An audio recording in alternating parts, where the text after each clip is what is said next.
and right into the stretch. Looking back and throws up the middle. Rose is on his way around. Picked up by Otis. Here comes the ready or not. Here comes the boys from the south. Here comes the ready or not. How you like me now? I say, here comes the boom, ready or not. Here comes the boys from the south. Boom, here comes the boom, ready or not. How you like me now? You don't live in Cleveland, you live in Cincinnati.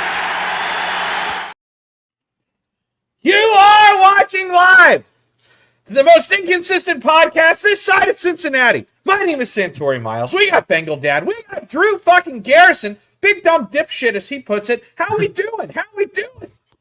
I'm good. How you fellas doing tonight? I'm doing fan-damn-tastic. Fellas, any The better, energy. I'd be quadruplets. I'm The doing energy. really good. Really good. All right. Well, Dad, I know you got some stuff that you want to talk about. You said that you had a Rolodex of things. Didn't have a Rolodex. I just had a couple things. Okay, well, where do you want to start? I think Drew's the cracking biggest open a cold one. We're ready to go. I think the I biggest was trying to be news quiet story, about obviously, is Myles Garrett. I think that's a big deal for Cincinnati. Because I know Joe Burrow didn't really love playing the Cleveland Browns with Myles Garrett, and it was really apparent in the last game that we played them. He was running for his life. The news hit that he was traded, and I could physically hear Joe Burrow's knees sigh. No, I think that's a really big deal. I think I know Verse is a really, really good player, but he's not Myles Garrett. But they did get a little bit of a haul for him. So I mean, they got a number 1 next year, a number 2 in 28, and a number 3 in 29, with that strange little caveat of if you trade Garrett into the AFC North, then that becomes a number 1. You think they learned their mistake with the Flacco trade? Because I think that was directly what that was. I mean, related to. obviously, that's the first thing I thought of. I mean, really though, because we didn't how many games did we actually win with Flacco? Like, they were fun. The One. greatest one. Yeah, that Steelers game was it. It's all. I always say I don't love when it comes true, but I always say if I can only win one game a year, it's at home against the Steelers. Yeah, like I'll forever thank Joe Flacco for that night. Fantastic night. Well, hopefully, we don't see a lot of him after the preseason. I hope I don't see him take a snap the rest of the year. Quite frankly. He can when we're up like 30. In the fourth Yeah. quarter. If he's just going to do the victory formation, that's great. Yeah, if he wants to come in and genuflect, let it happen. But no, I don't want to. I don't want to see Flacco. I love him. I don't want to see him. Never thought Jared I'd say Verse I is love him. good. Yeah, I wonder how Verse feels about the trade. Well, you could see his fake smile when he got off the plane, but like, let's be honest. If you're sitting in your LA, probably mansion or very nice house, he's on a rookie deal, but he's good, and your phone rings and it's your agent, and you're like, "Hey, what's up?" You know, oh, I live in Cleveland now. That's got to be rough. And what might be worse is I play for Cleveland now. I think one of my True. favorite posts I ever saw was the NFL is crazy. A bunch of millionaires in a room have a conversation, and the next thing you know, you have to move to Cleveland.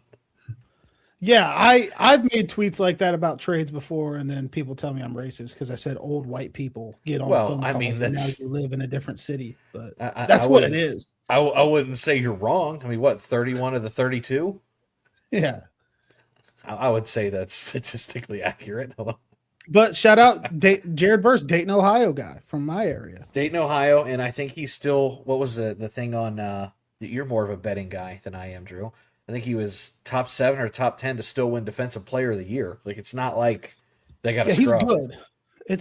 And I said this last night when we were doing our show. Like, when we're playing TJ Watt, I'm like, all right, that guy's tough. You got to watch out for that guy.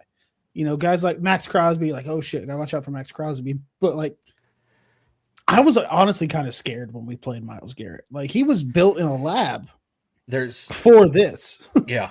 There's not many guys, and, you know, there was more of them when I was a kid where we'd get ready to play somebody, and, you know, Ray Lewis comes to mind, where you're like, man, I'm kind of afraid of that person. And as you mature and as you get older, there's not a whole lot of guys that you genuinely sit there and go, fuck, we got to play that guy. Myles Garrett's probably top of that. It's like him, Max Crosby, and a handful of other guys, but he's there. As an adult, he scares me. Yeah, absolutely. He scares me for Joe Burrow's health. Right. Yeah. But luckily, they were always like cool. He never killed Burrow. Like he'd hit him and put him on the ground. I have kill him. no ill will toward Myles Garrett at all. Like, I mean, there's some Steeler players I absolutely despise. Myles Garrett was like, damn it. Like, I hate how good you are, and I hate that I don't dislike you. Like, typically when you're that good, I want you to be a bad person so I can justify hating you. Yeah, he was clean about everything. He wasn't anybody that you got an axe to grind with. I mean, Mason Rudolph might disagree. Well, he freaking he clubbed did him. have a moment, yeah, but nothing against the Bengals. No. He didn't do it to us.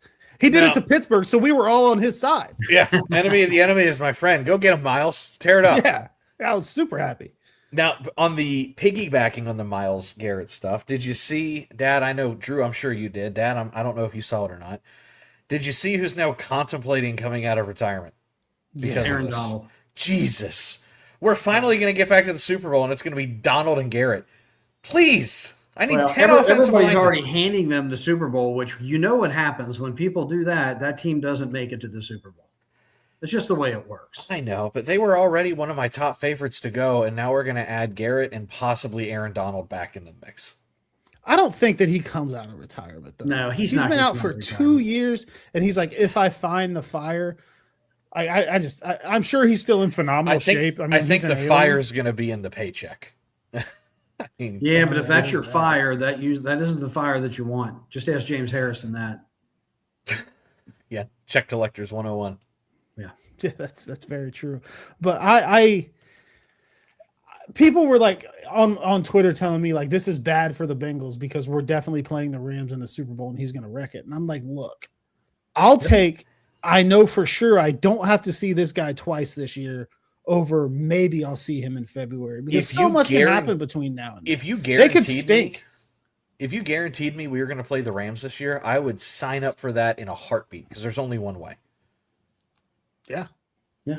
If I lose again, I lose again, but that means I got back. And then even if you get back, it'll squash some of the Bengals had a 1-year fluke run. It's like, they went twice, you know. Yeah, but I mean, twice in 6 years, yeah. So I can't wrap my head around the like. Do I want us to be playing in the Super Bowl? Absolutely. Do I want it to be the Rams? Probably not. I'd rather somebody beats them on a fluke that's not that good, and we get to play Brock Purdy in the Super Bowl. You know what I mean? So I had the same thought yesterday, and I thought then I got the 49ers a third time, and I just can we play a team that's not a California team? Can we do that? Do you want the Bears? Yeah. Like, what are we doing? We are 0-3 against the California teams. Give me the Bears. Give me the Bears and give me a Midwest Super Bowl. Could you imagine the content? Could you imagine, Drew, the garage beer content? Just Midwest beers and brats Super Bowl everywhere. That would be awesome. There would be so much cholesterol, it wouldn't be funny. And we could rattle Caleb Williams. We could rattle him. Let's hope our defense can rattle somebody. Let's pivot to that. I like the defense We're going to rattle right now. a lot of people. I hope. I'm very excited about the defense right now. Because I put just one set out the other day, and people are like, well, I want – this was the fun problem to have. Because I put a set out there that said, look, your 5-man front with outside linebackers walking down could very well be Mafe, Dexter Lawrence, Murphy, Stewart, and Cassius Al. Just in some combination of where they line up. That would be pretty nasty. And people go, well, I want BJ Hill out there. And people go, I want I want Jonathan Allen out there. I'm like, yeah, that's the good problem you have, guys. Yeah. There's about 9 different guys I now want out there, as opposed to, holy shit, get Geno Stone into a different solar system so he can't touch my football field. Are we convinced that Al Golden can handle the toys that he has? Yeah, that's what made him successful at Notre Dame, was when he had so much versatility. Yeah, that was college, though. It's a different game. It's a different game, but that's what he's trying to replicate. And would you feel better if we had a different defensive coordinator like a Jim Schwartz and these guys? I'd feel ecstatic if I had Jim Schwartz, just because there's a level of The success aggression behind it. And there's and a lot of aggression behind that. and that's what you're hearing should happen. Right. I've heard that before, though. If I'm being honest, it never really transpired. If I'm being honest, I started thinking about Lou with this defense quite a bit. There were things I really liked that Lou exotic. did. He did some fun stuff. He really did. He started really breaking out. There was a lot of 51 fronts, which I think is hilarious to run a 51. You got like 4 pass rushers, 1 plug, and a linebacker, and then there's just corners and safeties flying around everywhere. That's fun to me. I like getting super creative with personnel, especially in the NFL anymore, where you don't have to worry about fullbacks, you don't have to worry about oversized tight ends, you don't have to worry about just getting out-muscled too much. It's how can I cause swarming chaos? And I think they've got a roster that's able to do that. I really do. Yeah, and I think the thing about Lou is he did a really good job, even though Marvin Lewis says you don't make halftime adjustments. He did a lot of adjustments at halftime, especially against the Chiefs in those 2 games. I want to touch on the halftime adjustments thing because there's coaches that say they don't happen. There's coaches that say they do happen. It does happen. It's not that they sit down at halftime and then they break out the whiteboard and go, okay, everybody, this is all of our data. Let's make these 3 adjustments and the game is going to be 100% different now. They are constantly through the course of a game chipping away at adjustments and tweaking. And at halftime, when everything's calmed down and they have literally 3 minutes, it's not 12, because there's about a minute and a half jog to the locker room. These guys, let's be honest, they're going in, they're eating an Uncrustable, they're taking a shit, they're getting taped up, shot up with Toradol. These guys aren't in these giant buzzing meetings at halftime. The coaches meet for about 3 minutes and go, we think this is going to work based on the things that we've seen. Makes sense. Yep. Awesome. Let's go. Lou was good at that. Marvin, I don't think did anything. I think Marvin just kept smacking the same shit against the wall until the dam broke. There's different approaches, but there are when you know the dam's not going to break for 16 years. Just do whatever you want. Right. He's got a fortress of solitude ready to rock and roll. Here's a bet for you. What's the over-under on Zach Taylor's tenure? How long is he going to last? Depends on how long he does. So what? He's got a year on his deal after this coming season. That means he'll get extended soon. So quietly, yeah. Maybe they won't tell us about it until 2 years from now, and they're like, "No, he's got 3 years left." What are you talking about? But I think he's going to stick around because I think we're going to be a very damn good team this year. If we make the playoffs, he's staying. I think he's here as long as Joe is here, because I do think Joe likes him. Yeah, I mean, Joe would have to say, like, I'm fucking done with this guy. Like, I know there's been times where Joe's been frustrated with him, but I don't know if he's there yet. Yeah, because Zach will sit in front of the media. He'll take the bullets for the Brown family, for Duke. He's a company guy. Duke's been out a little bit more, but like they love that. He's a yes man. So yeah, I think that if God forbid we just stink this year and we, win 7, 8, 9 games, don't make the playoffs, I think that they might do it with a year left on his deal because of how loud it got last year. Now there was a billboard that went up allegedly that I was allegedly involved in. So allegedly. They saw that. They asked him about it in a press conference.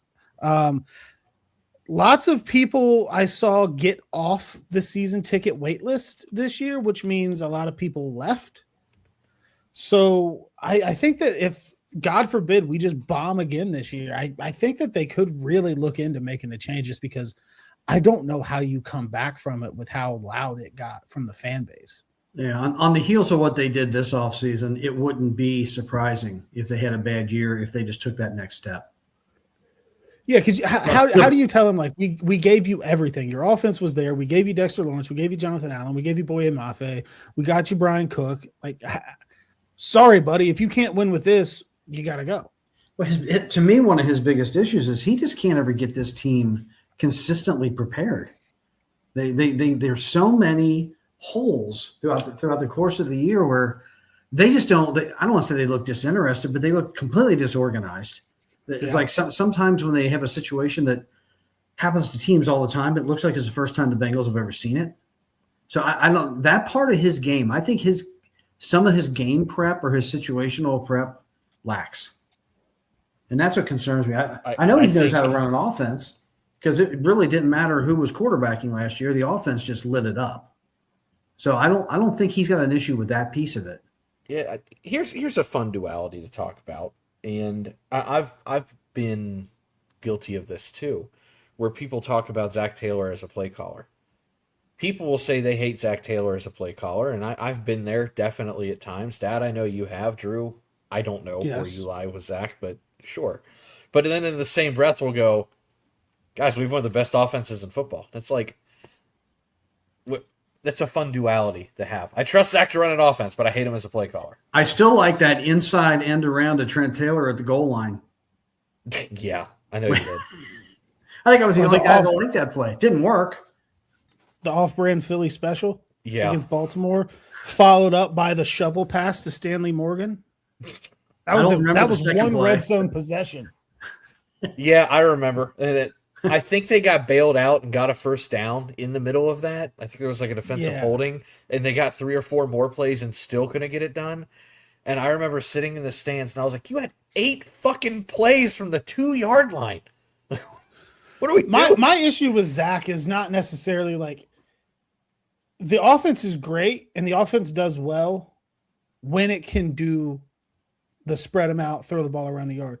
Yes. I want him. I've never seen him have a run game that can just, I got 7 minutes on the clock. I'm up by 6. I need to just grind this out. The end of the Buffalo game in the playoffs. Yeah, that's probably the last time. Pirine. I think he was a heavy dose of Pirine, if I'm not mistaken, and just ended the game. And he hardly ever does that.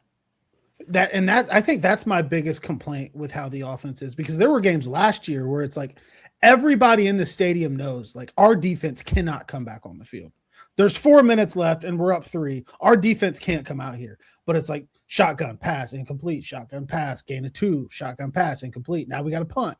Like I just develop a run game, and it doesn't have to be, we don't have to be a run first team, you know what I mean? But just be able to put a game away is probably my. There needs to be some semblance of a competent inside game to complement what's going on. I don't need 1,000-yard backs, but I need to know that if I'm in a situation where, it's the same thing with the Reds. If we had a closer, I'd feel a lot better about certain things. Your running back is your closer in this day and age. They don't have a closer. They've got Chase Brown, and I do like Chase Brown a lot. Don't get me wrong. But he's not that guy when it's 3rd and 2 and everything's stacked up and you're at midfield and you're up a point where it's like, yeah, he's going to fucking drop the hammer and get this first down. It's like, he might get tripped up behind the line. Yeah, and that's not if he gets outside, he's fast as hell. He can break loose, great. But if I gotta turn around and hand the ball off on a huge 3rd and 1, it's like, I'm not always confident he's gonna get it. I think we need some big nasty like mullet boys at guard as part of it. We don't have anybody that I think gets super excited to run the ball. I think everybody on this team is so enamored with pass first. I think Ted Karras probably loves run blocking. I think Ted does. Guard wise. Reisner, maybe. Reisner's more of a pass blocker. Fairchild strikes me as a guy that could maybe get that kind of juice. But that's the thing. We've got Ted who probably does, Fairchild who maybe does, and Reisner who probably doesn't. Yeah. I need 2 or 3 dogs in the middle that when it's like, all right, like linemen are supposed to like to run block because they get to finally fire off instead of just catch somebody, essentially. Yeah. Yeah, I would agree with that, but I'm not doing a lot of complaining though until it's time to complain this year. I'm going into this season with a pretty optimistic mindset. They proved me wrong all off season. They flopped their nuts on the table, but yeah, it's got to be very, very loud for Zach if this doesn't work, because who else do you blame? I think it also depends why it doesn't work though. I mean, because again, if there's injuries or something, if Joe goes down in week 2, stop it. How much? Well, I'm just saying the last scenario. If shit hits the fan, I don't like to alibi for coaches, but when you lose your guy, It's damn hard. But there are a lot of coaches that can lose their guy and they still find a way. Sure. They typically have a good defense. Yeah, Zach we could have didn't found a that. way. We could have found a way last year, and that's what I'm saying. If it doesn't work this year, and let's say the offense is still good, but the defense stinks again, you got to fire everybody. Al, Zach, just gut the whole thing and rebuild it. But the problem is, he's very similar, and this is going to be an odd comparison for people. To me, he's very similar to Jim Harbaugh at Michigan. As I was such a big Michigan fan, and he wasn't beating Ohio State, he couldn't get over the hump, and the rationale was always, yeah, but who are we going to go get that's better, right? And for the Bengals, they don't want to pay coaches like that. They don't want to give up any kind of control to these big name coaches. So it's like, who are they going to go get that's better than Zach? They're probably going to have to hope to catch lightning in a bottle with a young coordinator somewhere. Yeah, I understand that. But then there's also the flip part of me that says, well, I never thought that I would see 3 consecutive years with trades for players either. Starting with Herbert, then to Joe Flacco, now to Dexter Lawrence. And I know they've got different guys in the front office. They've got 3 assistant GMs, and I made fun of the fact that they had 3 assistant general managers and no general manager. But it's like all just found out about it. But it's one of those things that those guys are the ones getting the credit for how much is kind of changing right now. So I don't know if it's mortality with Mike Brown or something's finally clicking or what, but they're bringing in people from the outside and they're listening. So maybe if they do have to move on from Zach, they listen to those guys. I mean, they're not just players. They're assistant GM guys. They're going to be helping with coaches too. Isn't Mike Brown technically still the GM? He is listed as president. We don't have a listed GM. That's weird. He's not president / GM? No. Okay. They do not have a general manager listed under their staff. Last I checked, which was about a month or 2 ago. That is weird. So we have 3 assistant general managers, but none. No And you have, actual. I believe, 4 vice presidents and 3 assistant general managers. But you do not have a general manager. You have one guy who is listed as the director of player personnel, Duke, but no listed general manager on their staff page. That is weird. Mike Brown was the GM for a long time. He no longer holds that title. I want to bring something else up. At what point do we start to become concerned because they haven't signed Howell? I'm not going to be concerned unless people start getting mouthy like they did last year. The thing is, Hal's practicing. He wants to play. The Bengals are in a lose situation with probably what they're trying to do because they don't want to guarantee a bunch of money again. But at the end of the day, the 5 guys behind Howell got guaranteed, and the 5 guys in front of Howell got guaranteed. Yeah, they guess what he's going to get? Face the music and just move at on. That point, not it's disruptions. At that point, it's okay. This is what he's going to get. It's to me that those things are easy. Just that's what's fair. That's what the market is. You drafted a guy. They're already slotted for the amount of money. It's ridiculous that. They're probably fighting over like $800,000 too, because that's what it ended up being with Shamar Stewart last year. It was a sneeze amount of money that they're going to get from the NFL for 500. Yeah, it was something stupid. They seem to always listen to this show that could cut a check for $500K. They struggle with these easy decisions. I mean, look how long it was for them to get Risner under contract. They make things difficult, and again, it just adds to their legend or their legacy of who they are and how they operate. It doesn't help the optics are terrible. Yeah, the stigma around the team being cheap and weird doesn't help when you've got what look to be layup decisions not happening. And I'll tell you, I'm not too concerned. I can't stand. I'm tired of hearing it. Is still all the stuff about, Burrow's going to want out of here and he's going to go to the Rams and this is going to happen. He can't I don't go think now. it's ever going to end until Joe retires. The Rams' number 1 trade piece to send him here would give Cleveland a first-round pick. They're not going to do that. So that's gone. You can forget about the Joe Burrow to LA stuff with that trade. He can't complain about anything now. No, they Like gave him honestly, everything. last year he was on Radio Row. I need T, I need Chase, I need Trey, I need Mike Gesicki. He They got 'em. gave it to him.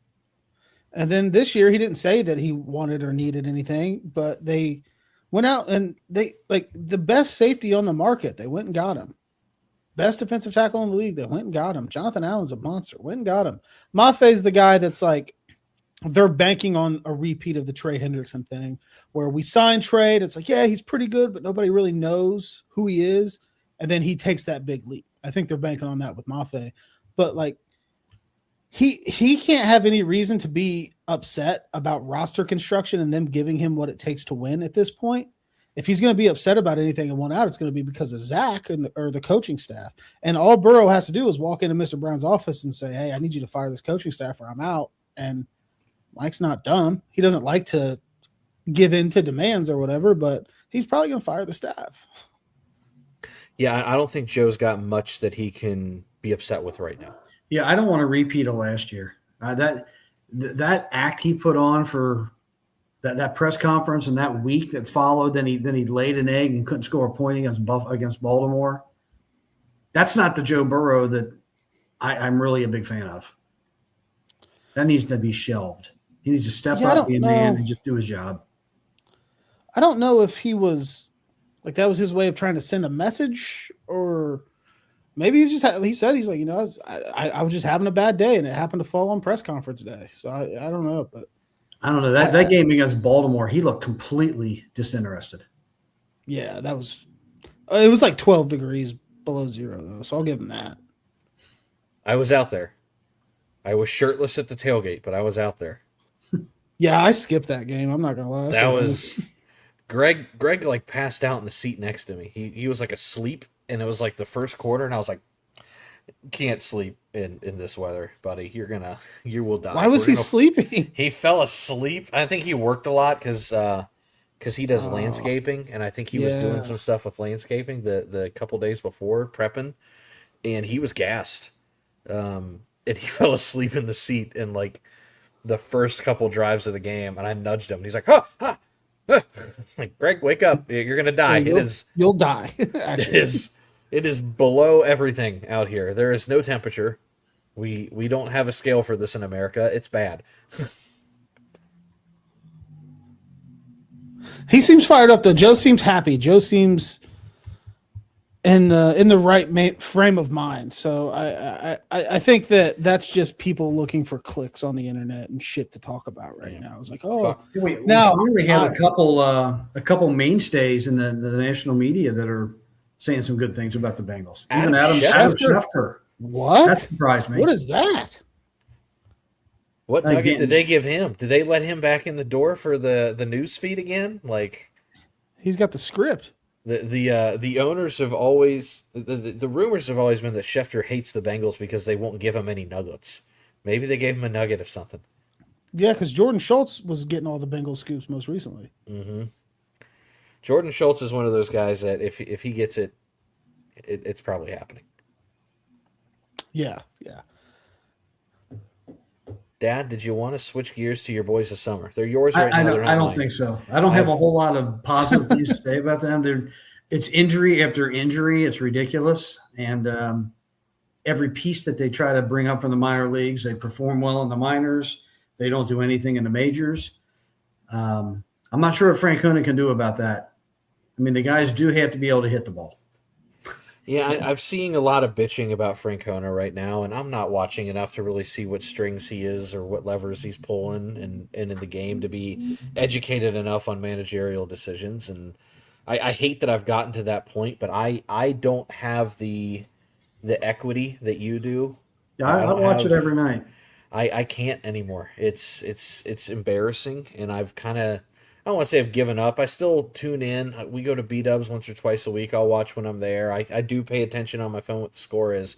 I do not have the intestinal fortitude to sit down and watch a 3-hour game anymore. It drives me nuts. Francona at times just seems like he doesn't really expect or demand a high level of production. He'll just watch guys take strike three. Again, I was all over Ellie last week when he had a slow ground ball in a 4-2 game to shortstop with a man at first. If he extends the inning, the next guy happens to hit a 3-run homer. But Ellie's Cadillacing it to first. I can't accept that. I don't know if he's being told, last year you burnt yourself out, you were running too hard, you were doing this, you were doing that. But Ellie is a shell of himself. He's got a few extra home runs. But he's not stealing bases. His defense has improved, but he's still not great. I don't know if they expect greatness. Is this just like Francona's retirement gig? He's like, I'll collect a check for a couple more years. I hope it's not that. I hope this isn't Tommy Tuberville all over again. Tommy Tuberville. That guy. He was the governor. He took a check. I don't really want to talk about the Red Zone. Let's shift over to something we never talk about because we got a minute or two left here, and Drew's been nice enough to grace us for about half an hour or so. Drew, how are your college boys going to do this year? It's all going to come down to the quarterback, man. I like Kyle Whittingham a lot. I like he's the adult in the room after Sharon Moore. Was kind of DMing chicks on OnlyFans at halftime of the Ohio State game, like a win and get into the playoff game. He was DMing OnlyFans models at halftime. But it's all going to come down to Bryce Underwood. He looked bad last year. He's the $12 million quarterback, the highest rated recruit we've ever gotten, all that, blah, blah, blah. They didn't give him a dedicated quarterback coach last year, which I thought was insanity. They got Jason Beck's offense there now. Detmer's working with the quarterback. So they're going to run the ball very well. They're going to play defense very well, but it's going to come down to, do they have a quarterback that can throw the ball? But I'm hopeful. I predict that they'll make the 12-team playoff. Are you hopeful for Eric All? Oh, you mean my college boys on the Bengals, not Michigan? Well, no, I meant Michigan to start. You answered what I wanted to start, but now I'm asking about Eric All. Eric All, man, he's had such terrible luck since.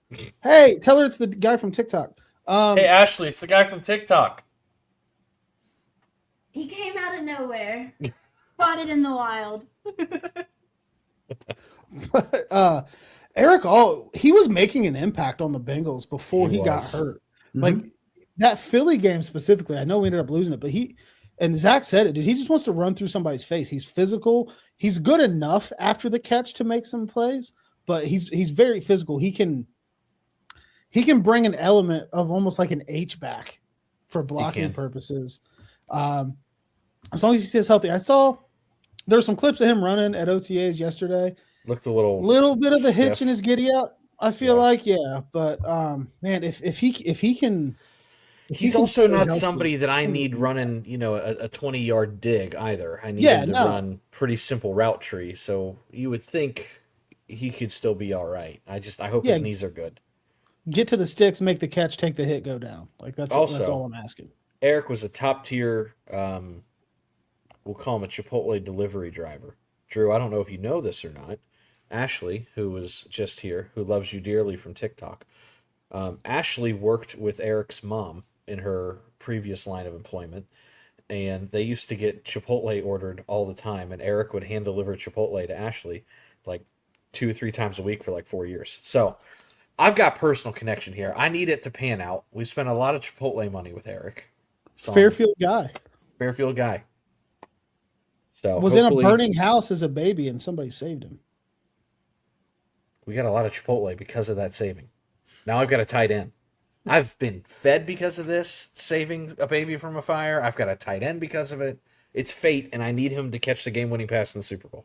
Yes. Yeah, but I am afraid of what it means for Drew Sample. Listen, I know you have your once-a-week sample bet. Drew is $1,400 last year. How many times have you bet? You bet it every week, don't you?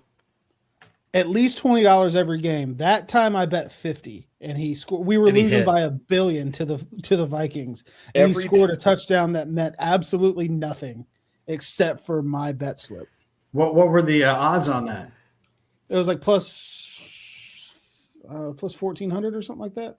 Holy cow! I had another parlay that game that would have paid me like 40 grand if Mitch Tinsley would have scored. It was a Drew Sample remember Mitch that. Tinsley parlay, and so many people started betting it that BetJack, the They company turned that it we were off. partnered with, the odds were moving. And if I could have just got it, I think Mitch Tinsley had one where it's like he might have scored it. I would have won like 40 grand, but I'm running back the Drew Sample anytime touchdown bet every week until he's no longer on the team. And I'm not gonna lie. So it's up in our section, right? It's me, Bengals and Bourbon, Greg, Cincy James, and his son for every single game. That's like the 5 or 6 of us in that row.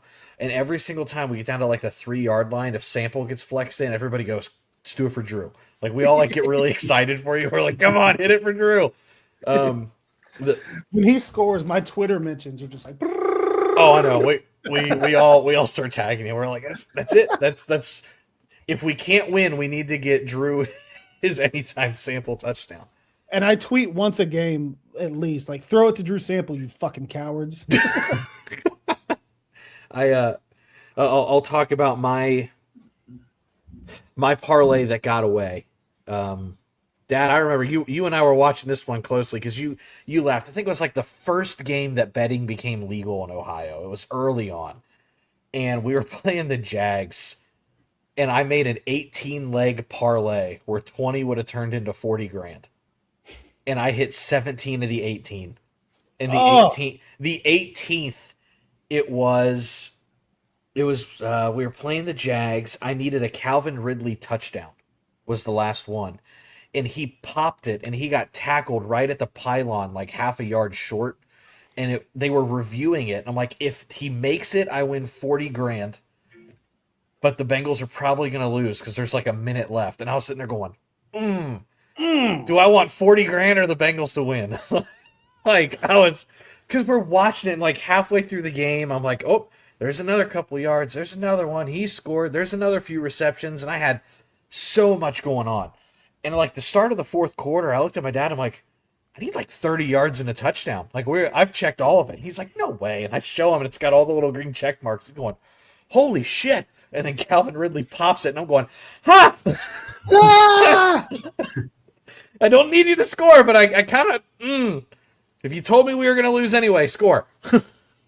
Like, oh my God. That was the one that got away. 18-leg parlay. I hit 17 of the 18. That's brutal. That's rough. I saved that one. I've got a screenshot of it somewhere because no one ever believes me. But that one, I missed it by technically I missed it by a Calvin Ridley touchdown, but he got tackled at the 1. So I say I missed it by a yard. The NBA finals start tonight. My wife is rooting against the Knicks for the rest of her life because she made a $5 parlay that would have paid like $7 grand, where she just picked every NBA game on a random night and then went to bed and woke up and saw that every team won except the Knicks. I'm pulling for the Knicks because there's a kid from my alma mater playing for him, but that's about it. Who's that? Luke Cornett? I think is it McBride, the Moeller kid? Is that his name? I don't know. I just know there's a kid from Moeller who's a pretty casual NBA guy. Yeah, you got me. If it's NBA, I have no idea. There's a kid for the Knicks that went to Moeller, and he also went to WVU. And I've got a soft spot for my West Virginia stuff, so I'm pulling for him so he can win it. But outside of that, I've got zero interest in the NBA. Yeah, I was a huge Kobe fan as a child. I named my newborn son Bryant, but after that, it's a hard product to watch. Nobody plays any defense. It's just like I'll watch it tonight. I'll have the game on in the background, but I'm not super invested in anything. I'll run my entire life around football. Yeah, I'm good with baseball. It's a lot easier to be good with baseball when they're good. I hate saying that because it sounds like it's very bandwagony. I still pay attention. I just can't let myself get wrapped up in it. Football revolves everything in my life. Yeah. I mean, I don't think that's a a question. Basketball's like my favorite memories of basketball are pop a shot at Dave & Buster's. I put up some big scores there. I have a Papa Shop in my basement. Put a couple 40 burgers up on a couple kids at D&B. Felt good That about makes it. you feel good. Yeah. Were you like 25? Yeah. They were like 9. The ball's like bigger than them, and they're like can't quite get it there. And I'm Get like, wrecked, kid. steal a As you're ball like from them, chugging a beer. steal an extra ball from them so I can have a quicker reload. You can't get this up. You don't need 6 balls over there. Give me the 7th. Pow. But Drew, we very much appreciate it. We're at 40 minutes. My wife just got home. I have had a single soft pretzel today, so I am, and it wasn't even a big one. It was one of the ones from Wawa that are like the size of a baseball. They're small little things. Is Wawa worth going to? I've never been to a Wawa. It's not bad. People overhype it. You're up in northern Cincinnati. Have you been to Sheets? A big Sheets guy. Yeah. Okay. Similar to Sheets. I think Sheets appetizers are a little better. I think Wawa's mains are a little better. That's fair. I'll give a shot. They're building Wawas up here. My dad loves these conversations. Oh, I'm a gas station connoisseur. He's done nothing but eat Pop-Tarts and peanut butter for the last 58 years or however old you are. And we do need to ask the question. I put it on Twitter. I asked Dad like maybe 8 times a year, and I don't even ever remember his answer, but I'm going to ask you. I ask everybody that comes on this show, is a hot dog a sandwich? I've been thinking about this since that tweet and preparing my answer and going over it in my brain and really trying to put a lot of thought into this. No. Because a sandwich you eat like this. A hot dog you eat like this. It's got to be horizontal to be a sandwich. I'm just glad that I didn't have to clip that motion that you just gave. We could have had a lot of. We could have some absolutely phenomenal edits of that 5-second clip. I challenge you to do it. Every time I post pictures of me, doing the tailgate thing where I'm like chugging a beer, and I know I'm like somebody's gonna Photoshop a penis into that. This comes with the territory. We also people threaten my life on the internet all the time. Are you familiar with the old Carson Palmer ad for John Morrell where he's like because a hot who dog? the hell who signed off on that? I might just Photoshop your face from there on Carson Palmer's John Morrell ad. I think about that a lot too. Years later, like there was nobody in his camp that was like, "Hey, maybe we should just different pose, different picture. Maybe you're just holding it. You're just gonna throw the thing on the ad. That's it. That's what we settled on. It's not the move. Couldn't happen to a better guy. Yeah, Drew. I don't know how you feel, but we're very much in the Carson Palmer can go forever. I don't need to hear from him ever again camp. I relate to him more. As an adult, I see what he was saying more, but I'll still never agree with how he did it. No, I think that's kind of what we've always said is I don't disagree with him wanting to walk away knowing all the details of his circumstance. I hate how he did it. Because there were a couple times that he dragged the fans into it, like there's garbage in my yard. I'm like, yeah, those are a couple asshole fans that threw garbage in your yard. Don't drag all the fans through it. Like, we fucking loved him. He was everything we wanted in a quarterback. We pray for quarterbacks like that. Yeah, you're right. But I'm still team fuck you, Carson Palmer. But I would say I sympathize with him a little bit more now that I've become an adult, because I was like a fresh 18, I think, when that happened, or maybe even younger. I don't remember. I was 2009, right when that happened, right? 2010. So 16? Yeah. Well, 2011 was Andy Dalton's first year. I think I cursed it because I was so upset after that 2010 season. It's because I didn't want T.O. I didn't think that was going to make sense. I thought it was going to be a distraction. And it was just not a good year, right? And I can remember literally a week before that whole shit went down, I was on the phone with Dad and said, as long as we've got Carson, we have a chance. And then I'm in my friend's basement a week later, and I look down at Pro Football Talk, because that's at the time where I got all of my information, and it said Carson Palmer demands a trade or he's going to retire. Now, fuck. It's like there went my one piece of salvation. And then he just was a dick about it. It's like, oh my God. So I won't forget it. That one ripped my heart out. I've had losses that sting. I've had things with the Steelers that hurt, and I already don't like them. It hurts when it comes from somebody you like. Yeah. You know, that I will never get over that. I will never get over that. Sorry, we're gonna win Super Bowl with Joe Burrow this year. I hope we number 9. do. Better number 9.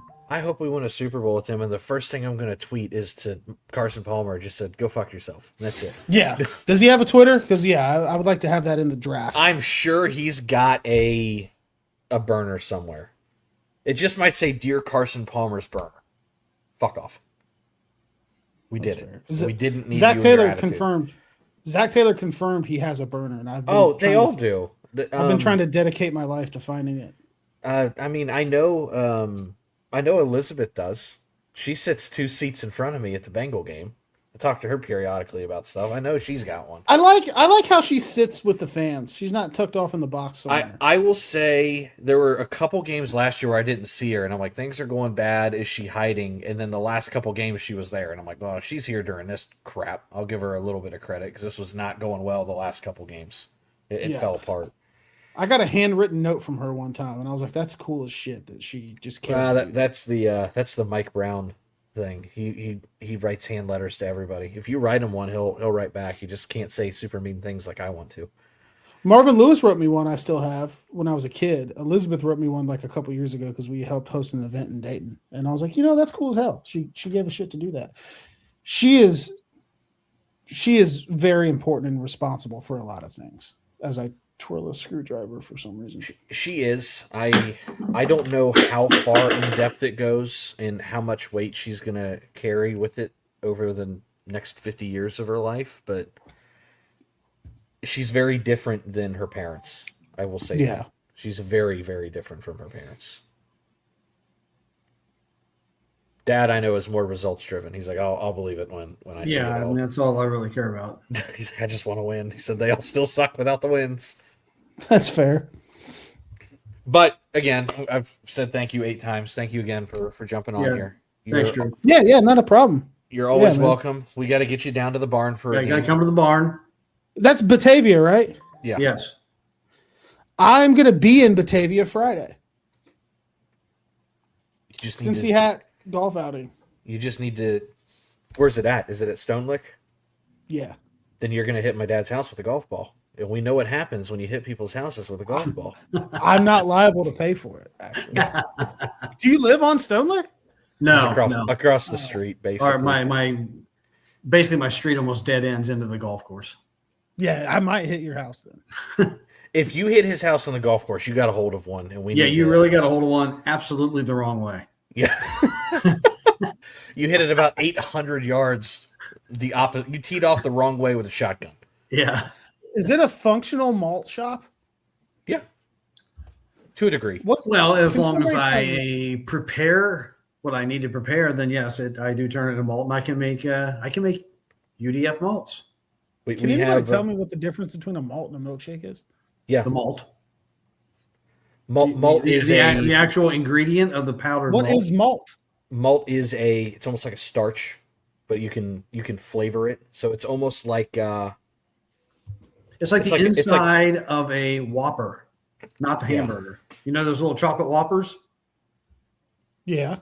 The inside of that is malt. Don't like them. Malt is I'm a milkshake guy. I might go to UDF. Malts have a if they're not blended perfectly, they do have a level of like almost chocolate grit to it. Not like a protein powder, but there's a very, very fine dust to it. And it thickens the milkshake even more. Okay. I will thank you forever for turning me on to UDF chocolate milk. Though. The serious chocolate. That was a him thing. He got me on that. Him thing. Left the Project Game Day draft party at Midwest Best Barbecue. Went straight over to the UDF after you told me about it and just slammed one on the way home. Yeah, and it's like drinking melted ice cream. I mean, it's dense. And I had 74 chicken wings in my stomach also. That was a day. Well, whenever you pick a game that you want to go to, because almost every away game we watch down at the barn, let me know. I'll cook whatever you want to cook, or eat. I'll cook whatever you want to eat, and I do We'll need to see figure it that out. this year. It's phenomenal. It's just It's, from the pictures I've seen. and it's all him. It's all him. He did like I shouldn't say all him. He and another man. My Bengal dad's name is Dan. For those of you that don't know, we're not really undercover anymore since you're retired now. Who cares? Yeah. Dan. Hired another guy to work with him, also named Dan. So it was two guys named Dan and a scissor lift with a couple nail guns just making this thing happen. Hell yeah. And then they did have to hire an electrician to help with some of the things, whose name was Dan. Damn. It was Hell three yeah. Dans in a barn at one point, just knocking it out. I love that. You I did would, all the- I would love to, man. I would love to. It's a little bit of a drive, so I probably can't drink as many beers as normal, but I could be there. What's funny is Greg always brings like a 24-pack of garage beer, and I may have a beer at a tailgate. I may drink one during a Bengal game. Dad doesn't drink, and that's fine. But Greg will bring like a 24-pack for like my one and his two, and then he'll come over 2 weeks later with like another 24-pack. I'm like, Greg, we have 80 cans of garage beer, and none of us drink. And it's just it's in that malt shop. So there's like 1950s appliances with garage beer in them. I like that because I have 2 buckets and legitimately probably 7 cases in my garage. I just bought a new full-size fridge for my garage, and I'm going to just fill it with the beer. Well, if you give us, I think you need 24 hours notice to get the mix together for the milkshakes. We do Yeah, have these 24 hours. we've got the 1950 style blenders with the giant silver cans that he's got a ninja one that'll make the cream stuff too.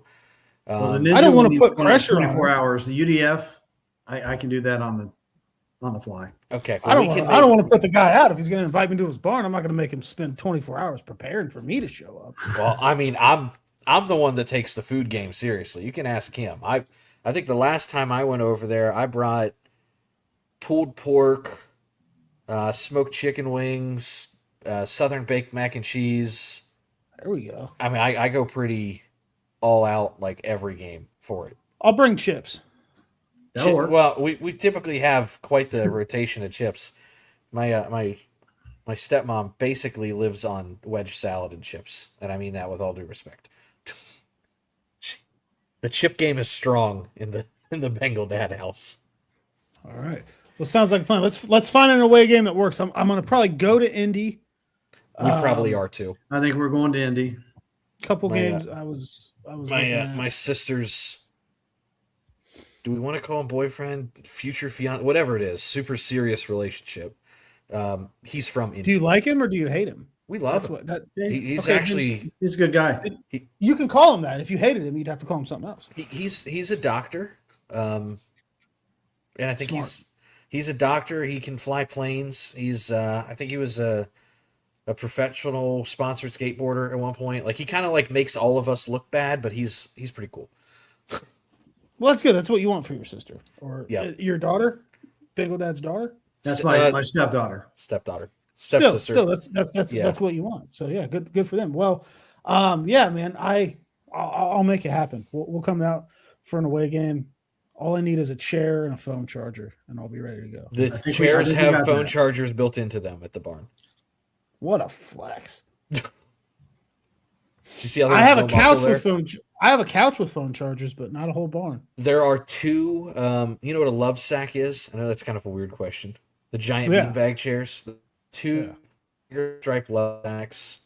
6 recliners. I think there's like 9 bar stools, and then there's a table. That's what car is it that it's cut out of? It's a 57 Chevy. It's a 57. 57 Hell yeah. Chevy that they made into a restaurant booth. So there's plenty of places to sit. And there's a massive screen in there also. 160 inches, right? No, that was No, the other what is house. it? What's 220. this? Oh, 212, 220. Yeah. Whoa! Yeah, it's like, what is it? It's 9 feet tall by 16 feet wide or something. Yeah. Yeah, it's I'm very gracious for the invite. We will make it happen. All right. You're more than welcome. The more the You got to merrier. bring Ron with you. It's why I build it. I'll bring him down. I'll make him drive. There we go. Yeah, bring Ronald with you, and we'll be good to go.